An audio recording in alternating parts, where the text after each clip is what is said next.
Each year, Microsoft Research hosts hundreds of influential speakers from around the world, including leading scientists, renowned experts in technology, book authors, and leading academics, and makes videos of these lectures freely available.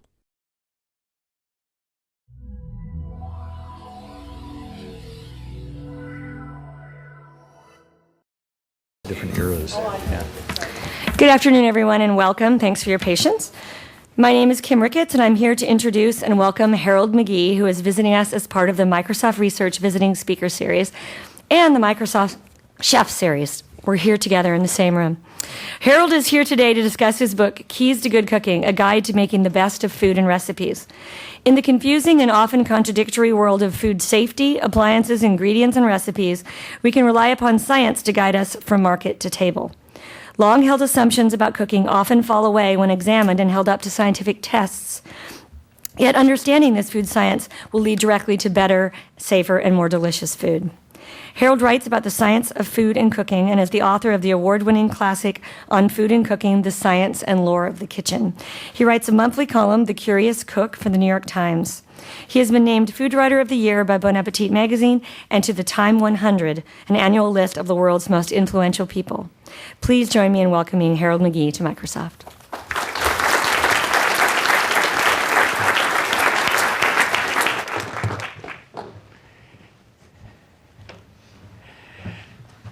Thanks very much, Kim, and thanks for coming. So I have a new book out, and I'm on tour, and this is part of the tour. And so I thought what I would do is just talk for 10 or 15 minutes about how I got into this line of business, and a little bit about on food and cooking, the first book I did, and then how Keys to Good Cooking, the new one, is different. And then just have a conversation with you all for the rest of the time. Find out what you'd like to talk about. So I'm not a chemist and I'm not a cook. At least not a professional cook. And I'm not professionally trained in either one of them. What happened was I loved astronomy. And so I went to Caltech to study astronomy in 1969, and did that for several years, and after several years found myself spending way too much of my time standing in line to use the campus mainframe with my stack of punch cards, which usually had a hanging chad, which meant that I had to come back to do that assignment. And it just seemed to me that my interest in astronomy was waning because of the kinds of things that I needed to do in order to, at that time, be a professional astronomer. So that helped me realize that what I was interested in was more the ideas and the emotions that astronomy involved, thinking about those questions. So I decided to switch to philosophy and literature. Which I'd also been interested in. And I decided, this is not the place to study those things, so I'll apply for transfer. And I asked my teachers, Caltech does have professors of English and history and philosophy in order to give an accredited degree. And I told them, loved your courses, I'm going to kind of follow up on this. Please give me letters of recommendation so that I can go to Stanford or someplace like that. And they said, no. We don't have any students, so we want you to stay. And they said, if you stay, because you're here because you love science, and that hasn't changed. You stay here, we'll have classes where you'll be the only student, and there'll be a couple of us. And we'll give you the best education in literature and philosophy that you could ask for. And what they didn't mention, but which turned out to be the best part of the deal, was I then was able to cherry pick the science courses. I wasn't locked into applied math 95 and all that kind of stuff. I could take anything I wanted, and I did. And that turned out to be a great preparation for writing about food, because it seems to me that you can illuminate food from almost any scientific discipline, astronomy included. So I stayed and got a Bachelor of Science degree in literature, from Caltech, and then went on, got a PhD, and wrote a thesis whose title was Keats and the Progress of Taste. But this was literary taste rather than literal taste. And taught for a few years, but I wasn't able to get a tenure-track job. And after a few years of these year-to-year contracts, that got kind of old. And I thought, well, I've been teaching writing, among other things, and so I think I'm going to give this up for a year and try to write, see if I can make a living doing that. And I thought I would recoup my interest and my investment in science by writing about science. So I looked around, and, well, astronomy was being covered by Stephen Hawking, and biology and medicine by Lewis Thomas. I don't know if any of you remember him. He was a remarkable essayist. So those examples discouraged me from the bigger, more prestigious subjects, and I instead thought, it'd be kind of interesting to look at the science of everyday life, the kinds of things that are happening all around us all the time that we just don't think to look past the surface of.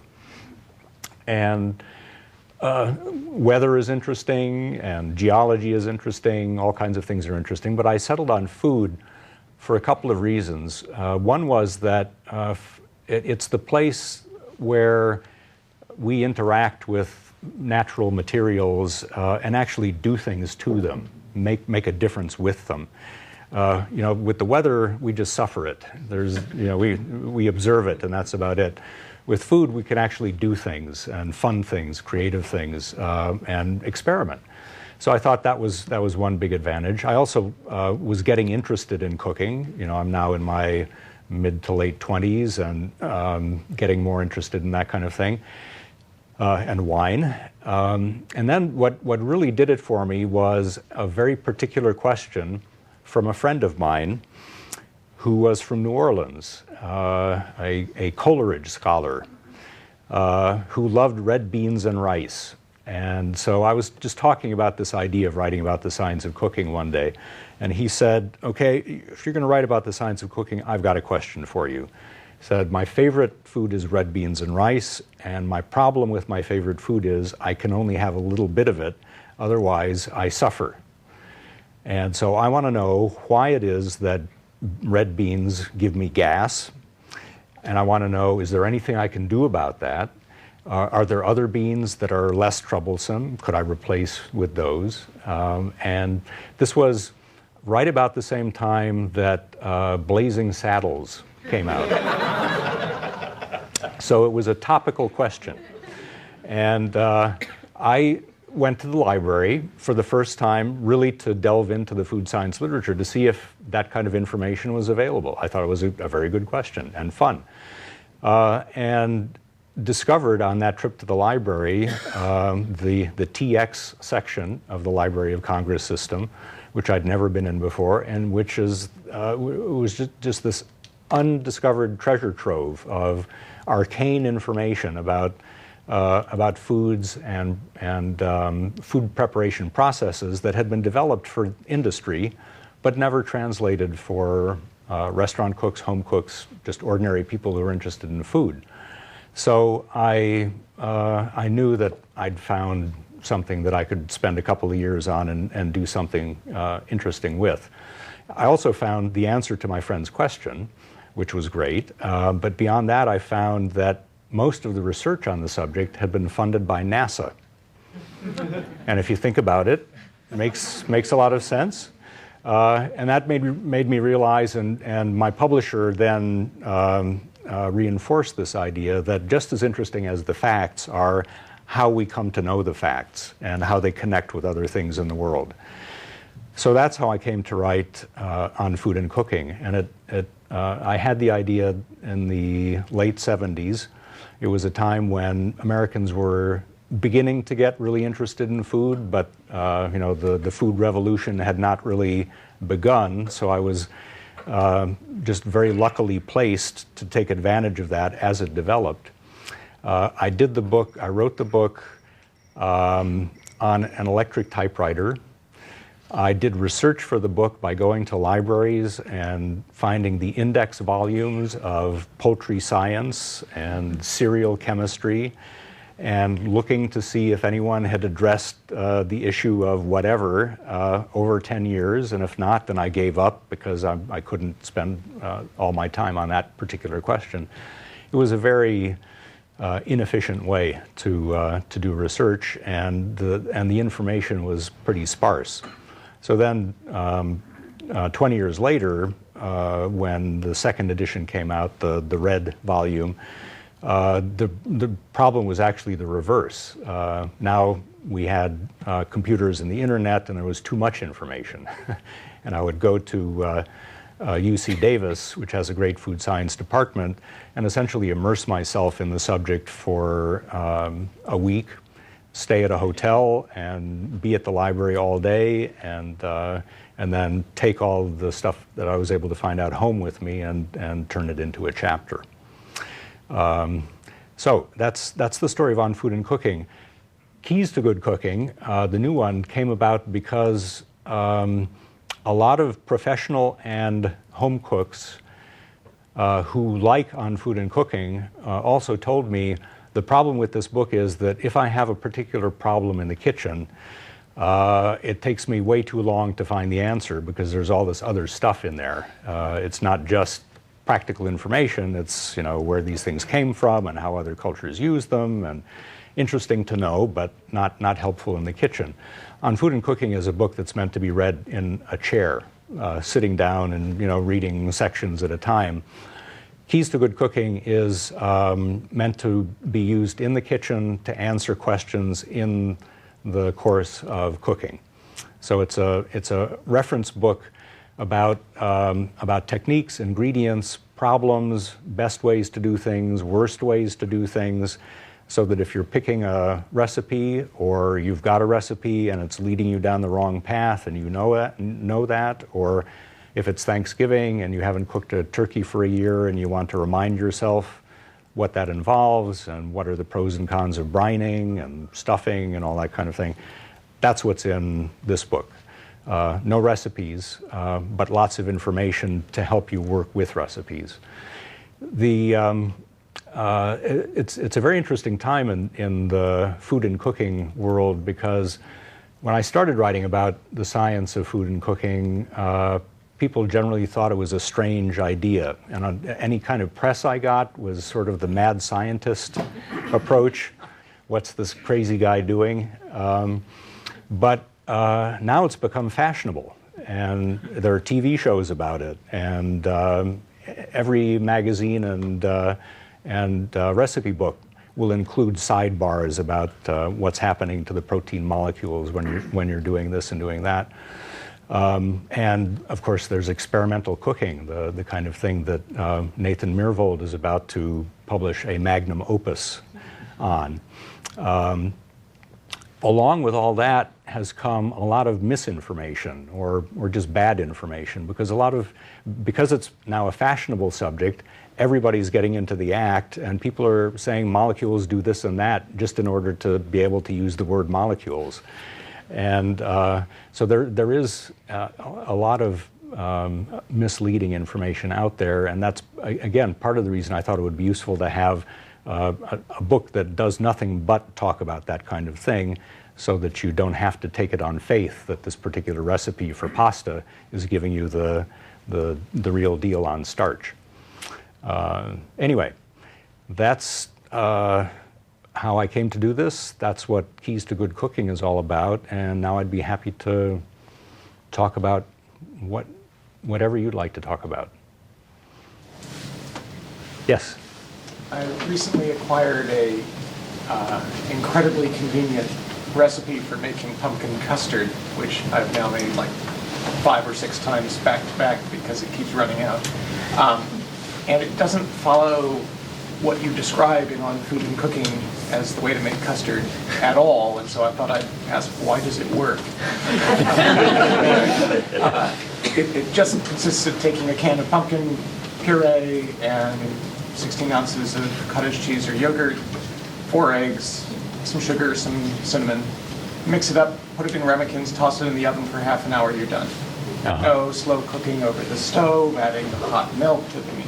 None of that. Just incredibly easy, which I like, mind you. Yeah. Well, what I would say is that's not a custard. And I would make the general statement that there are lots and lots of different routes to the same basic end result. I mean, the different routes will get you to slightly different places, but usually if someone tells you this is the only way to get the perfect X, you know not to trust them, because there's no such thing as the perfect way to get to X.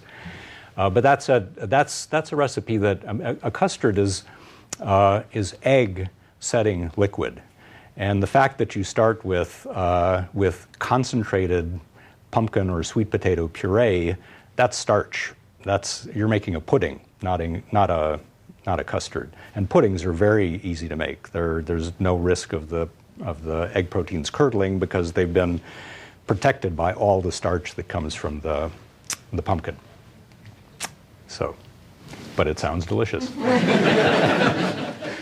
Yes? You committed a good part of your life to food, but you're thin. Outside of hating you, how do you do that? That's genetics. Yeah, both my parents are like this, and I think I'm a very inefficient metabolizer, is what it comes down to. I love to eat. I eat everything. My blood lipids are not great, so that at least shows what it is that I'm eating. But yeah, the fact that this happens is my parents. And I wish, so many people early on, especially when this was a weird approach to cooking, people would look at me and say, "You don't like to eat, do you? You don't really like the subject. You're a scientist. You don't like it." And so I wish that I could kind of, go into a phone booth and whiz around a couple of times and turned into James Beard. 300 pounds, jolly mustache. Yeah. How much testing and experimentation goes into your process of coming up with these principles versus just research? I do a lot of testing and cooking in the kitchen because I learned early on that what passes for fact in a food science textbook or a journal often doesn't bear directly or even at all on what happens, on a smaller scale in a kitchen. And also, I learned very early on that I could, knowing chemistry is wonderful, but foods are so complicated that knowing chemistry doesn't really tell you much when it comes to predicting what's going to happen with a particular system. You have to do the experiment in order to be sure. You can have educated guesses, but I've been wrong so many times that I always have to do it before I believe myself. So a lot. Yeah. Yes? Now, Cook's Magazine is a fairly popular magazine, and quite often his articles start out by saying, "I want to make the perfect custard," and like he's saying, sort of a science fair experiment. I'd be interested in your thoughts or impression of Cook's Magazine, and also Kitchen Science, which is a popular book that I have. So those documents, what do you think? Okay. Kitchen Science. Quality of science in Cook's Magazine.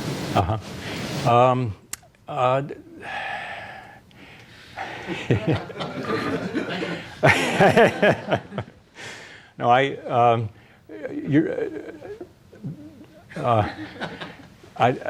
feel with Cooks, my problem with Cooks, I think they do, what they do very well, but what they do is not what I would do. And what they do is to kind of predefine what a thing should be, and then say that the thing that gets them to that easiest and quickest is the perfect way to do it. And I actually don't read it that much anymore because so many times I've felt that it's leaving out so much about a particular ingredient or a particular dish that it's picking its definitions pretty narrowly. But that said, if it is a way to kind of gradually accumulate a good amount of understanding about how things work. So I think in that sense it's a valuable contribution. And then Kitchen Science, is that a book that you're by? Sorry, about 20 years old. Maybe. Okay, Peter Barham, maybe, kind of thin, Right. or Howard Hillman, or That's yeah. That's a kind of Q&A book. So it answers specific questions, and it's good. But if you don't happen to have that question, or if you have a question that's not in the book, then it's not so helpful. Yeah. Yes. I think one of the things you've written about is like differences among people of sensitivity to cilantro or the smell of whatever it is in urine after eating asparagus. And there's one that I don't think you addressed, I've been wondering about. So I'm a foodie, spend all my time, money, cooking. I want to be able to taste truffles and have that, whatever experience people describe, and pity and mock those who can't. But nothing wrong with them, but I just don't get anything from them. Is there a difference there? Yeah. So I was at a meeting, the meetings that gave us the unfortunate term molecular gastronomy back in the 90s. There was a meeting at which the subject was taste and smell, and one of the speakers was the director of the Monell Chemical Senses Center in Philadelphia. And if you have any interest in taste and smell, you should check out their website every once in a while, because they do wonderful work there. They've got amazing people working there. So he came and he gave a talk about various things, among them the characteristic smell of black truffles in particular. And is it black truffles rather than white? The only thing that I get is the truffle oil, which is, I'm sure, completely artificial in some lab that made me like it. Yeah, exactly. So it's black truffles that have a particular compound in them. It's a steroid, androstenone, which is what attracts pigs. That's why pigs are good hunters for them, because it's a component of the pheromone that males make for females. So you take female pigs out and find truffles that way. So when they figured out that that was the major component of the aroma, they then began to study it, and because it's also found in some human secretions, they began to study human responses to it, and they found that a lot of people can't detect it.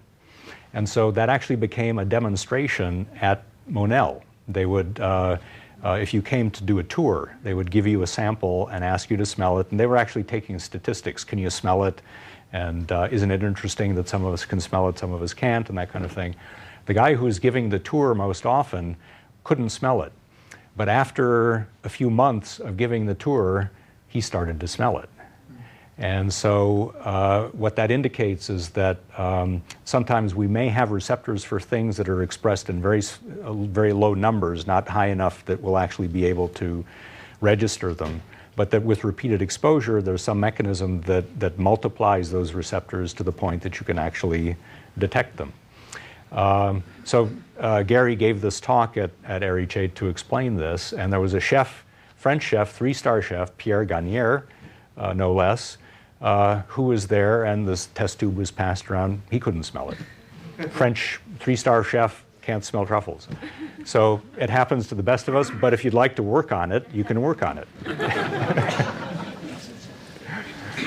Yeah. I'm wondering if you've ever tried a new wave oven. We just got one of these. It's like a convection infrared, kind of a countertop cooking unit. Wondering if you've tried anything like this. No.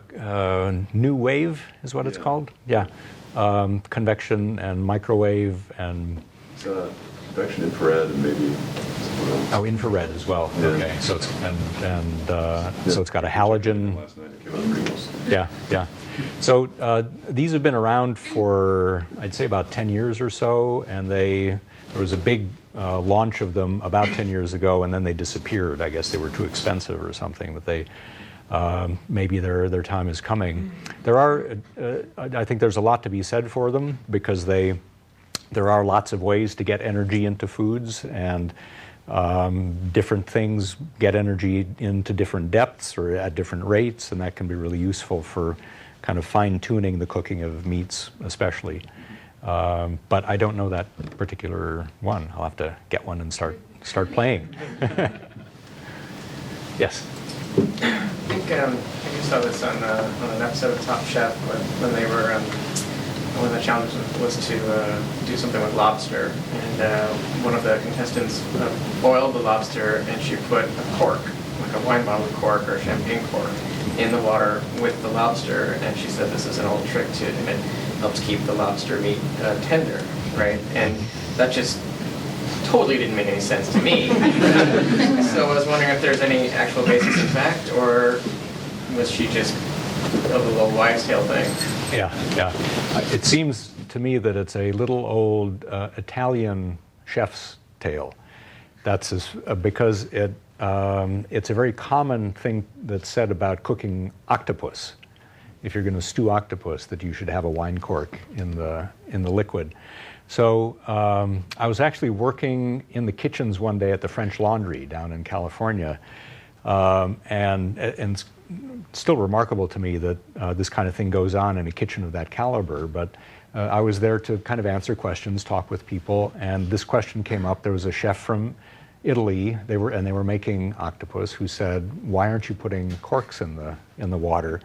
And they said, "Why would we put corks in the water?" And he explained, and everybody looked at me, and I said, "I can't think of what it could possibly do. The reason corks are valuable as wine stoppers is that they're inert, that they don't destroy the wine." So, but I said, "I've never done the experiment." And so Thomas Keller said, "Go ahead, do the experiment." So we did 2 pots side by side, one with corks, one without. The first thing we noticed when we threw a cork in was, of course, it floats, which means that there's like a square millimeter of surface contact with the water. So we thought, that's not going to do anything, so let's put a bunch of corks in there. And so it was like 20 corks, and we weighed them down with a plate so we'd maximize the contact. And then we cooked them the same length of time, and then divided them up, put them in the back, and had people come along and taste them side by side. And nobody could tell a difference, except that one tasted a little woody. So I think the lobster thing has been borrowed from the octopus world. It may have been octopus too. My memory is. Okay, yeah, I bet it was, because lobster doesn't need any help really in being tender, except avoiding overcooking it. So. Anyway, yes? I used to go camping a lot, and I had a friend that claimed that, getting coffee when you're up in the high altitudes is a chore. So he claimed that he could boil water, just throw coffee grounds into the boiling water, brew coffee, and then by throwing eggshells into the mix, it would cause the coffee grounds to precipitate to the bottom. Uh-huh. And I'm wondering if that's true, and if it is true, why that is. Yeah. Well, in fact, a lot of older coffee recipes call for exactly that. If you look at 19th century recipes, they'll often call for that. And I think it's the residual egg white on the eggshell that does it, and not the eggshell itself. Because it's essentially using the same principle that's used in fining wines and in clarifying stocks. The proteins just attract and hold on to particles of various kinds and form a kind of clot that takes them out. So, yeah. Yes? I'm curious, like with the Italian chef, like the French Laundry, what kinds of responses do people get when you sort of pierce these long-held, cherished beliefs about my grandmother's silver spoon and whatever? Yeah. For the most part these days, acceptance. And the best example of that in my recent work is this column I did for the Times about pasta, where one day I was doing the usual thing, boiling 8 quarts of water in order to cook 1 pound of pasta. It takes like half an hour to bring the water up, and then you cook for 15 minutes, and then I'm pouring all the water and the energy down the drain, getting steam on my glasses, I can't see anything, and wondering, why am I doing this?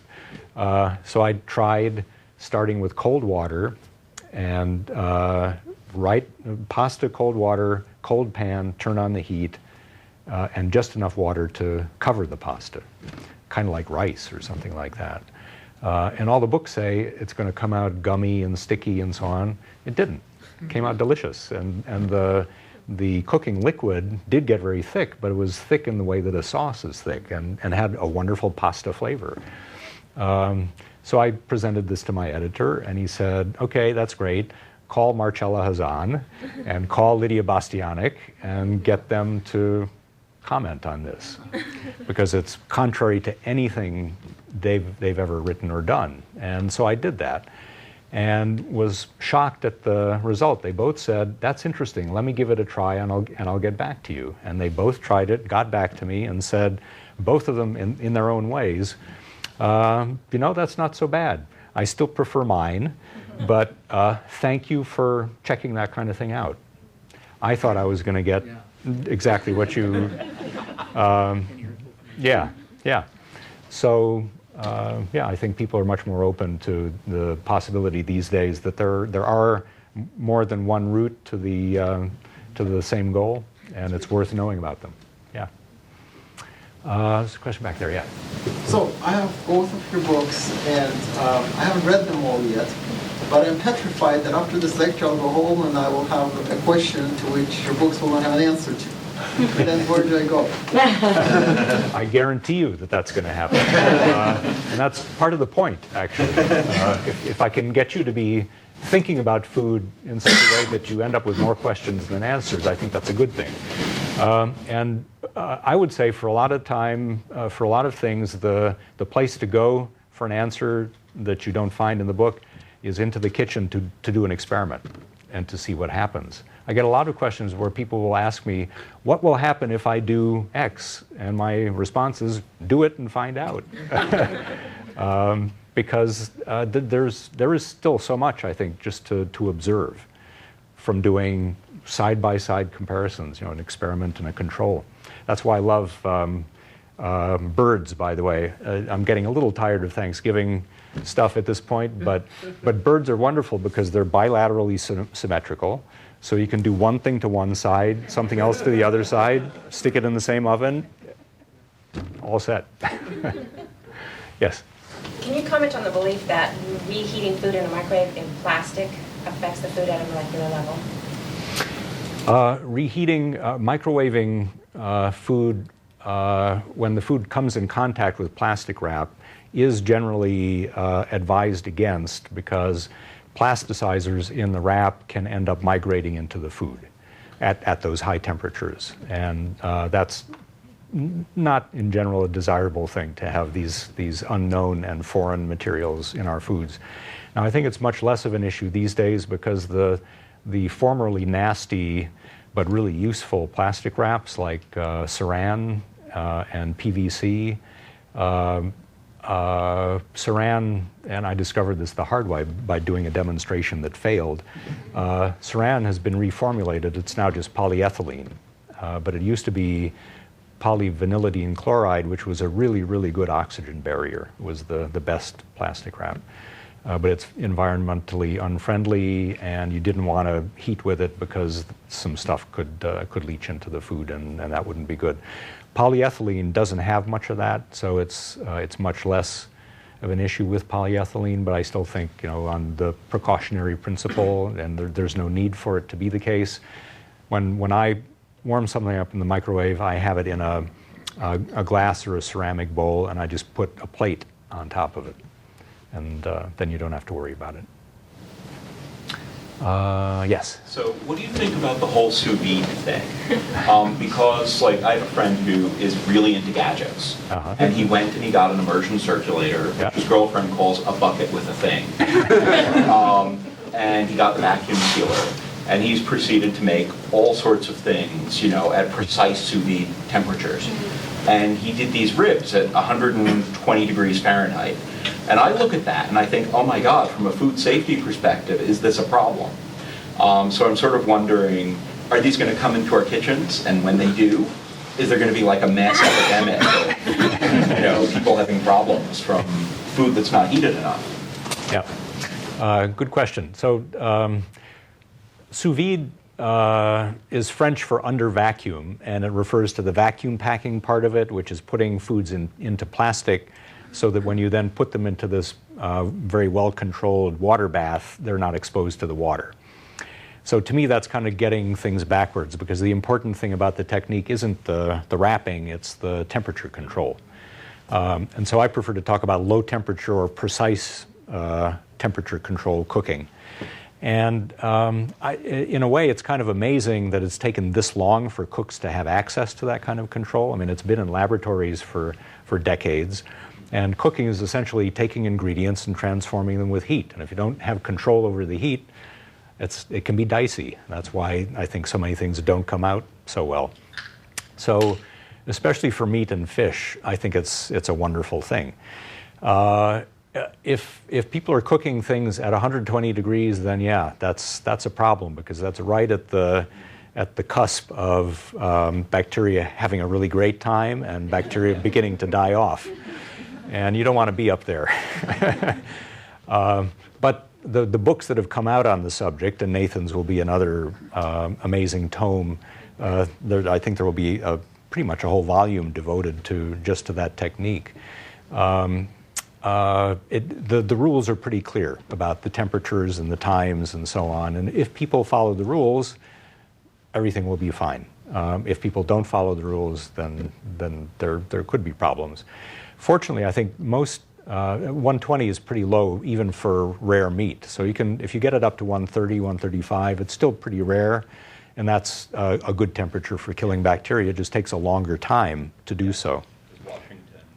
140 if you do any sort of commercial food service. Yeah, and that really comes from federal standards, which have been creeping down over the years, and so we're all learning. It's because it is a new situation to have so many people using it. Yeah. So you made reference to the sort of the pop food scientists, and I'm thinking like Alton Brown on the Food Network and stuff, but they have introduced a lot of people and a lot of interest in science of food and cooking, and why does my cookie come out better when I do this, or the creamy is different. Have you been approached about doing anything, or thought about doing any specials or television programs? Well, I've done the odd thing here and there. In fact, just this morning, I was on Martha Stewart. Still not quite sure what to think about that. No, it was excellent. It was excellent. Very good questions, and questions that were important to a lot of people. And but I was surprised to be there, surprised to be asked. It certainly seems there's enough material and enough demonstrations and live labs that can be done to make an interesting program. Oh yeah. And I think actually Alton Brown does a great job. To me, he's an educator. He's found a way to take material like this and make it interesting and appealing, something that you can watch for an hour and you remember it because he's made it so much fun. So I think he does great work. And he's also kind enough to start some of the episodes by showing him sitting in a hammock reading my book and then putting it down and then getting on with the show. So anyway, he's a good guy. So are we going to see you on Food Network? That I don't know. I think Food Network especially, you have to have a certain personality, I think, to, Be the next Rachel Ray. Got to work on my bubbliness, I think. Anyway, yes? So what advice would you give to people who might be interested in pursuing a career in food science?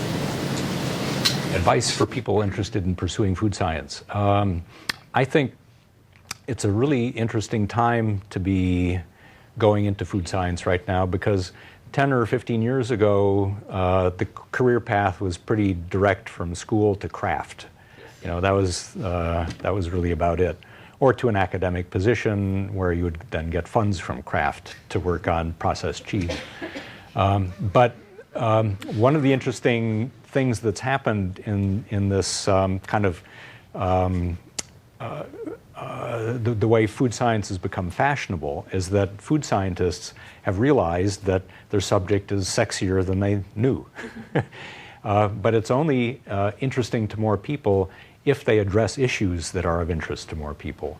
And a number of restaurants these days actually have established semi-formal collaborations with food scientists. The best example of this is Heston Blumenthal in England, who has a relationship with the food chemistry department at Reading, and then the sensory psychology department at Oxford, and another group up in the north somewhere. So a flavor group at Nottingham.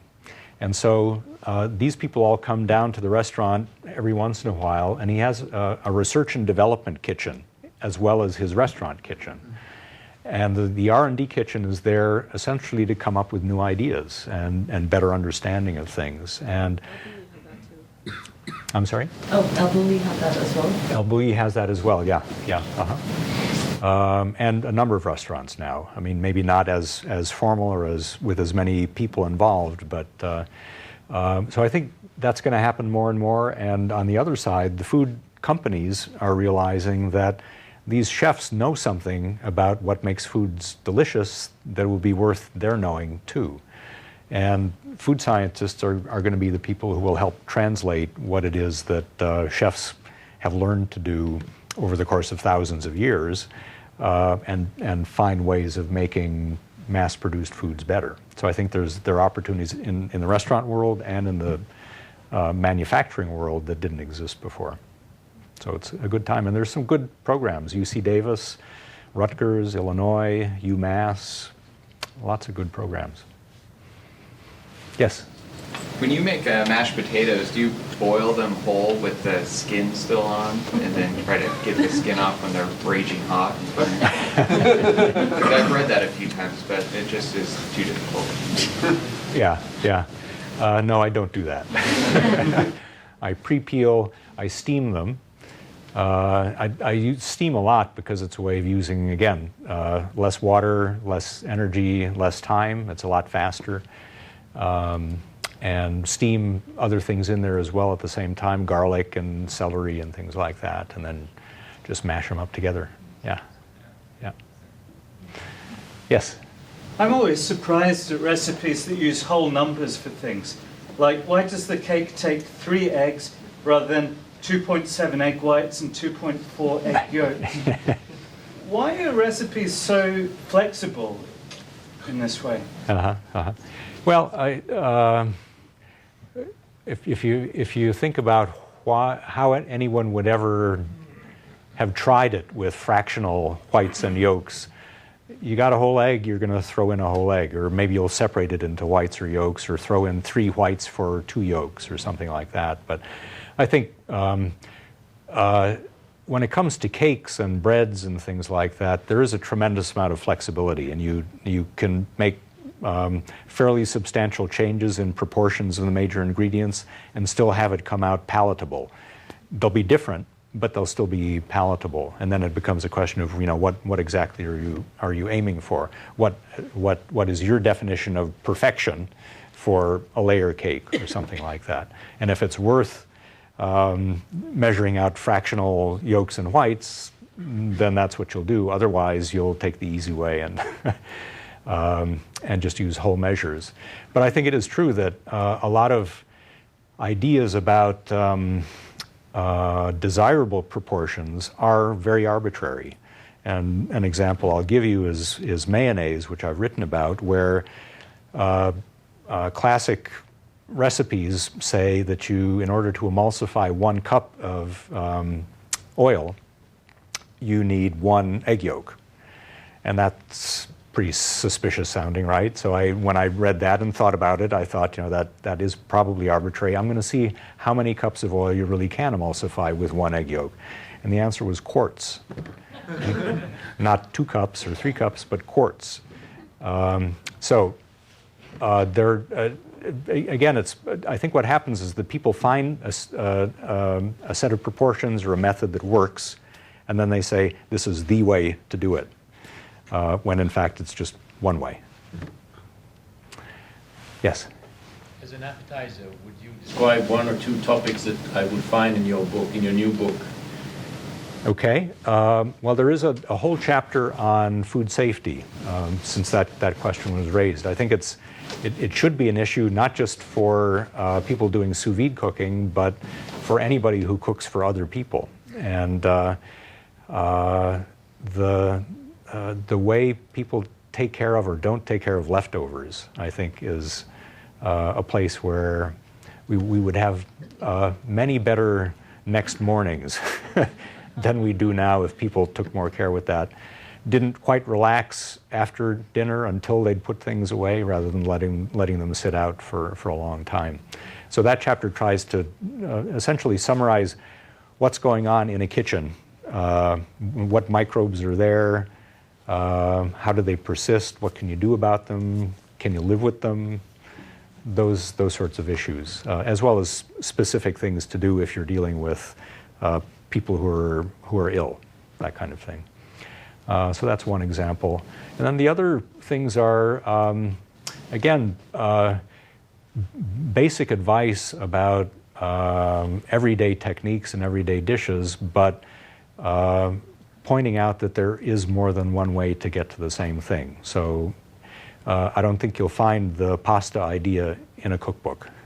And I don't think you'll find the mayonnaise, the fact that you don't have to worry about how many egg yolks you've got, in a cookbook. So those sorts of things are what it brings. Maybe two more questions. Okay.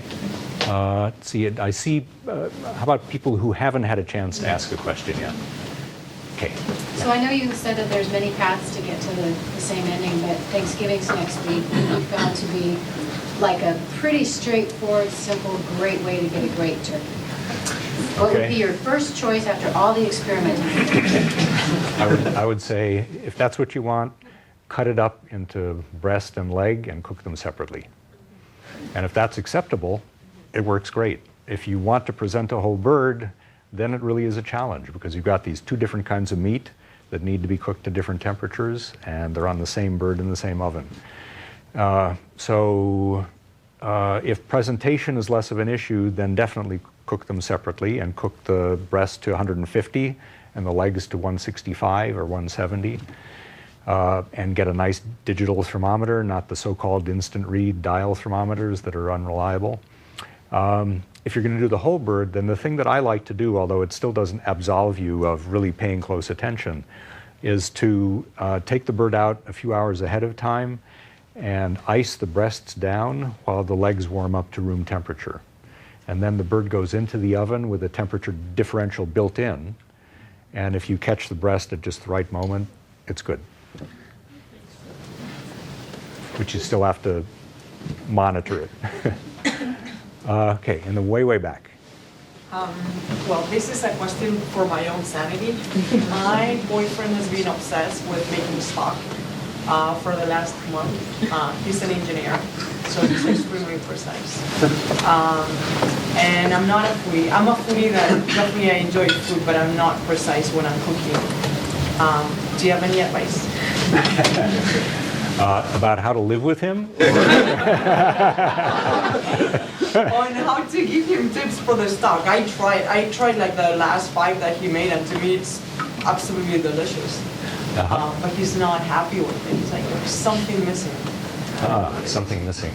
And are these beef stocks or veal or chicken? Chicken. Chicken, okay. Has he tried the pressure cooker? No. There you go. So brown the bones in the oven, along with some vegetables, carrots and onions and things like that. Put all the stuff in a pressure cooker and cook for about 40 minutes.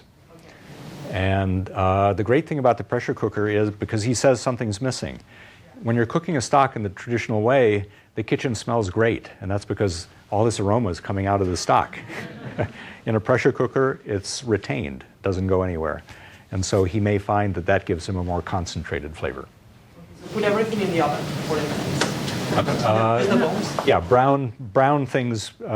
Well, that's actually a matter of taste. Some people prefer to make what's called a white stock, where you haven't pre-browned. But for the most flavor, for the biggest flavor, what you want to do is brown it first. Okay, thank you. Okay, good. Thank you.